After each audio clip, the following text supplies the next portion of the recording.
بسم الله الرحمن الرحیم. قدرمنو ملګرو السلام علیکم. په دې هیله یم چې روغ جوړ اوسئ. زمونږ نن په فوټوشاپ کې 28م درس ده او په دغه درس کې به موږ تاسې په ځینو مواردو باندې کار وکړو. په تیرو درسونو کې موږ ترانسفارم باندې کار کړی او ګوري کله هم چې زه غواړم یو تصویر ترانسفارم حالت ته داخل کړم، لومړی باید د بګراوند حالت څخه هغه تصویر زه وباسم او نارمل لایر ته یې تبدیل کړم. زه به په دې قلف باندې لیفت کلیک پریس کړم او ګورې دا نارمل لایر شو. اوس په دې کې موږ تغییرات راوستلی شو، دا موږ سره از بګراوند نه دی. که زه چېرته ایډیټ ته راشم او د ایډیټ څخه وروسته فری ترانسفارم یا ترانسفارم زه ورته انتخاب کړم، نو تاسې وګورئ دلته موږ سره دغه کم دستګیرونه چې دي دا راځي چې په دې باندې موږ کولی شو تصویر کوچنی کړو، لوی کړو یا تاو راتاو یې کړو، روټیشن ورته ورکړو. خو که چېرته زه داسې کار وکړم چې ویو ته راشم او د ویو څخه وروسته د ایکسټراس په نوم باندې دغه اپشن چک ورته آف کړم، چې کله مې چک آف کړ اوس چې زه راځم ایډیټ مینو ته او په ایډیټ کې چې زه ترانسفارم راخلم ګورې ترانسفارم موږ سره آن شو، خو موږ وایو چې دغه ترانسفارم چې آن کېږي د سکرینونه چې کوم دي دا د موږ ته شو نه شي پکې. نو زه راځم دغه ایکسټراس دا ما ورته آن کړلو، ری به شي یو بل تصویر به زه اوپن کړم. فرض که دا تصویر ده، که زه دا کنټرول ټي کړم اوس موږ سره څنګه کېږي نه ښودل کېږي، ترانسفارم موږ سره نه ښودل کېږي. زه به دا لاک هم ورته ختم کړم، اوس به یې کنټرول ټي کړم. ګورې موږ سره څنګه شو لاک راغی، خو زه نه غواړم، زه وایم چې دا لاک باید موږ ته څنګه شي شو نه شي، چې کلک به وکړم لاک څنګه کېږي ختمیږي. لکه هدف دا دی اوس موږ سره دا ترانسفارم حالت کې دی، ګورې زه یې روټیټ کولی شم ولې هغه دستګیرونه چې کوم دي هغه موږ ته نه ښودل کېږي. که تاسې غواړئ چې کله تاسې ترانسفارم حالت ته یو تصویر بوځئ او ترانسفارم کوئ او هغه دستګیرونه تاسې ته ښکاره نه شي، نو تاسې کنټرول ایچ یا ایکسټرا اپشن که مو ورته آن که ګورې موږ ته ښودل کېږي او که ورته مو آف که نه ښودل کېږي. نو دا موږ سره و د ترانسفارم پورې مربوط یو اپشن. بل هم ګورې زه ترانسفارم ته فرض که راغلم، دا موږ سره تصویر ده او له دې وروسته چې زه دا ترانسفارم حالت ته راغلو، په دې ځای کې موږ تاسې ځینې کارونه نور هم کولی شو. پاپ اپ ورپ موږ هغه ولځې ویلی او ورپ باندې موږ کار وکړو، خو دغه پاپ اپ ورپ فکر کوم پاتې و. په دې کې ګورې په دې اپشن باندې موږ څه کار کولی شو. کله چې زه ترانسفارم ته راشم زه ورپ ورته فالوم، چې ورپ مې ورته فال که نو دا اپشن بارز خو موږ د دې مخکې ویلی او دلته فقط یو شی چې پاتې و معنی هغه پراسپیکټیو ورپ ده، چې کله هم زه ورپ ګورئ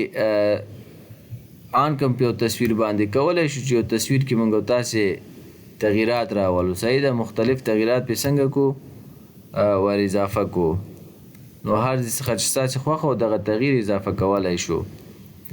او که دا په همدغه حالت کې انټر کړم، فرض که ګورئ د تصویر کې ما دغومره تغییرات راوستل. اوس خبره دا ده له دې څخه علاوه زه نور تغییرات هم راولم. پراسپیکټیو پیوپټ وارپ باندې زه کلیک کوم، چې کله کلیک وکړم ګورئ دا دغسې یو حالت موږ ته را ایجادوي. فرض که زه دلته کلیک کوم یو ډاټ ایږدم، دلته کلیک کوم بل ډاټ ایږدم، همدا ډول دلته کلیک کوم بل ډاټ ایږدم او دلته هم بل. اوس چې دی زه دا غواړم چې لږ نور هم تغییرات پکې راولم، چې کله تغییرات راولم تصویر هم خوځېږي او په زمین کې ګورئ تاسې هغه ځای چې زه کوم ورته انتخابوم هغه هم تغییر پکې راځي، کوچنی کوو یا لوی کوو یا ګورئ په دې شکل دا تغییرات پکې راوستلی شو. دا موږ سره ډېر مهم کمانډ ده چې کله هم موږ تاسې بعضې ځایونو کې د تصویر غواړو چې سترګه غټ کو یا هم مخ کوچنی کو یا یې لوی کو سټریچ یې کو، نو په دغسې وختونو کې بیا موږ سره ګورئ دا ډېر ښه کار کوي. نو دا هم موږ سره زه انټر پریس کوم، ګورئ چې انټر مې پریس کړ، یعنې په دې کمانډ سره کولی شو چې یو ځای کې فرض که تندی لوی کو یا سترګه لوی کو کوچنی کو، همدا ډول مختلف تغییرات پکې راولو، چې دا موږ تاسې د پاپټ ورپ په ترو باندې کولی شو. پراسپیکټیو ورپ دی، په دې باندې چې کله کلیک وکړم دا اپشن هم موږ نه پاتې و. پراسپیکټیو ورپ ګورئ موږ سره څه کار کوي، په لیفت کلیک سره زه راخلم دغومره ساحه ورته ډرا کوم چې په دغه ځای کې زه تغییر راولم، چې کله مې دا ورته ډرا که انټر کوم چې انټر مې که ګورې ما سره دا میلې راغللې ګورې دغه ډاټس باندې چې زه لیفټ کلیک سره دا راخلم ګورې یو تصویر په دې شکل زه راتاولی شم کم ساحه چې ما ورته انتخاب کړی سلیک کړی مې اوسي په هماغه ځای کې تغییر د هماغې ځای څخه راځي ګورې دا تصویر چې له هر ځای ستاسې خوښه او تاسې کولی شئ چې تغییر کړئ او انټر پریس کړئ هغه بیا اپلای کېږي نو دا هم په ایډیټ مینو کې زموږ سره د پاپټ ورب او پراسپیکټیو ورب یو دوه کمانډونه وو چې تاسو ته مې وړاندې کړم زه به دا تصویر بیرته نارمل حالت ته راوړم F12 به پریس کړم چې بیرته زموږ تصویر مطلقا نارمل حالت ته راشي که ستاسې فکر وي کله چې موږ تاسو یو تصویر اخلو کنټرول ټي کوو یا ټرانسفارم حالت ته وځو او له هغې وروسته به په تصویر کوچنی کوو او یې بیرته یې لویوو نو خپله هماغه لومړنی کوالټي او کیفیت د لاسه ورکوي چې دا د دې کار مخه موږ څنګه نیولی شو زه به دا تصویر فرض که دا به هم زه آف کړم دا به زه له دې څخه لږ دا ما سره فرض که تصویر ده اول خو زه دا د بیکګراوند حالت نه نارمل لیر ته تبدیلوم قلف مې ترېنه لرې که اوس یې ګورې کنټرول ټي کوم کنټرول ټي مې که ټرانسفارم مې بیان که شفت لیفټ کلیک سره زه دا تصویر کوچنی کوم ګورې دا تصویر اوس ډېر زیات شفافه دی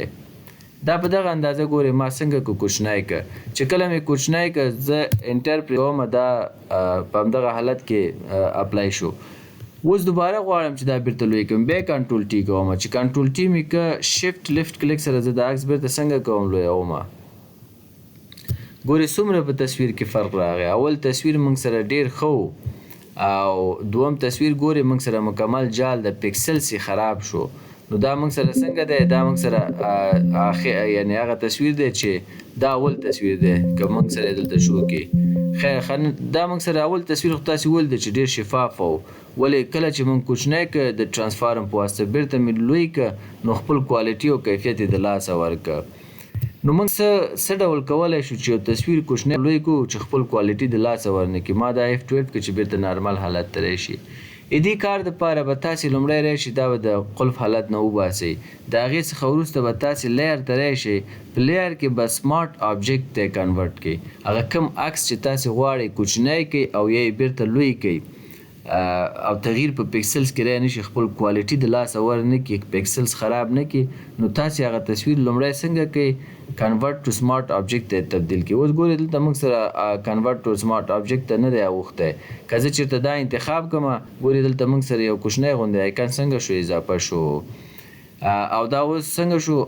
سمارټ آبجیکټ شو که زه اوس کنټرول ټي پریس کوم او له دې وروسته راځم دا تصویر زه کوچنی کوم ګورئ دا تصویر ما دومره کوچنی که او انټر مې که دا پې اپلای شو بیا کنټرول ټي کوم بیرته یې لویوم تاسې وګورئ اوس د خپل کوالټي بیخي نه خرابوي ځکه چې موږ سمارټ آبجیکټ ته اړولی کله هم چې تاسې یو تصویر کوچنی کوئ لویوئ او غواړئ چې کوالټي خراب نه کړي نو هغه سمارټ آبجیکټ ته واړوئ نو دا هم موږ سره و د سمارټ آبجیکټ خبره که چېرته اوس زه راشم په دې کې تغییر راولم ما سره تغییر ګورې برش مې راواخیسته تغییر پکې نه راځي ولې کله هم چې یو تصویر سمارټ آبجیکټ حالت کې و په هغې کې موږ تغییر نشو راوستلی نو بیا څه ډول کولی شو چې دې کې موږ تاسې تغییر راولو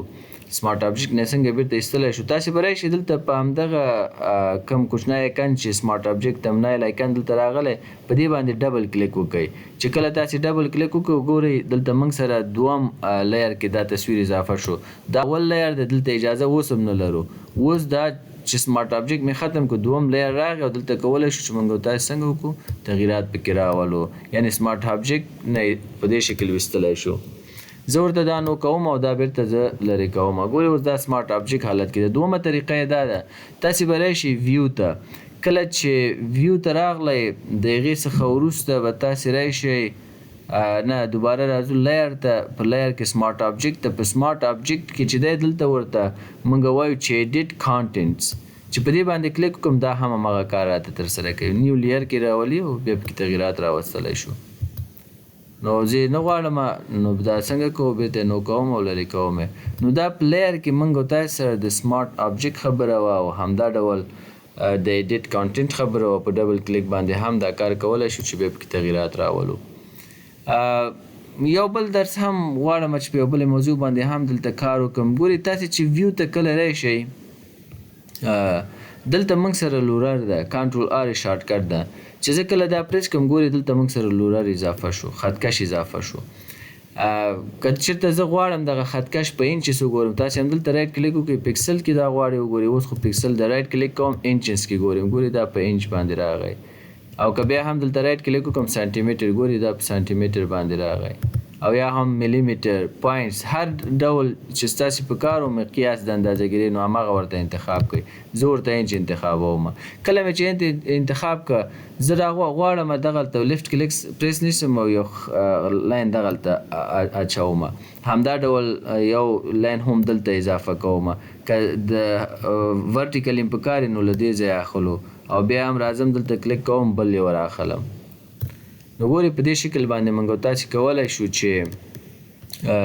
د خطکش نه هم استفاده وکړو. د خطکش استعمال په څه کې دی؟ زه به دا عکس څنګه کوم دا به زه بیخي کلوز کړم او رای به شم نیو فایل ته. او په نیو فایل کې فرض که زه دغه یو فایل ځان ته اوپن کوم او کنټرول بیک سپیس سره زه د دې رنګ څنګه کوم بکګراوند کلر ته اړوم. اوس څه کار کوم؟ راځم دغسې نه خطکش راخلم، یو خطکش یو دلته او همدا ډول بل راخلم دې ځای کې اکدم، او همدا ډول بل هم موږ سره دلته په کار ده او بل هم موږ سره دلته په کار ده او همدا ډول بل خطکش موږ سره دلته په کار ده او یو بل خطکش راخلم موږ سره فرض که دلته په کار ده.